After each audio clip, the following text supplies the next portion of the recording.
they have to just jam pack a bunch of shit in there. It's like, oh, the next one is like, I'm stuck in a crawl space. There's alligators. I forgot to do my taxes. I have milk. I'm lactose intolerant. It's just gonna be like this whole like smorgasbord of I drink a bunch of milk.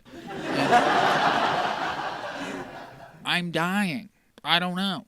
There's going to be a bunch of things that are wrong. We're going to get to that point where it's literally just like a super jail. I don't know if you've seen that, but we're just constantly things are happening. Like you know, I stubbed my toe and then I fell into an alligator's mouth and then I was swallowed by the alligator, but then I lived in the alligator's stomach and then I pierced it out, but I got a cut on my thing. It got infected.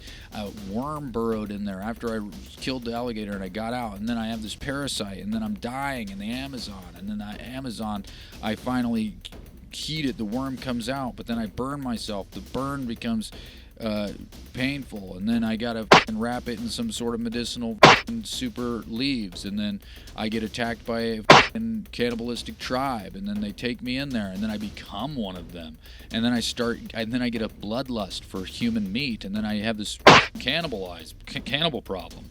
And then after I become a cannibal, then I'm like, oh, maybe I should just like, I need some retribution, or I need some redemption is the word I was looking for. And so you assimilate back into society, but then they shun you, and so they're chasing you out. And then as they're chasing you out, you run into another village of people that they're willing to save you, but then there just becomes this war, and then a hurricane happens, and then carries these sharks in there, and then you have to befriend the sharks, and you ride the shark out of the hurricane and into the next town where they're finally like, okay, and they get you on a plane. The plane crashes in the Andes, and then you realize like, oh, I used to eat people, I can still eat people, but then you're like, nah, I'm redeeming myself. So then you start eating the leather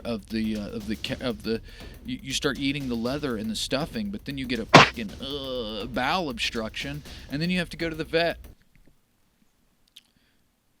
and they prescribe you Miralax. And you shit that out, and then your bum hurts, and nothing ever ends. That's just how it is. So, anyways, that's the future of disaster movies.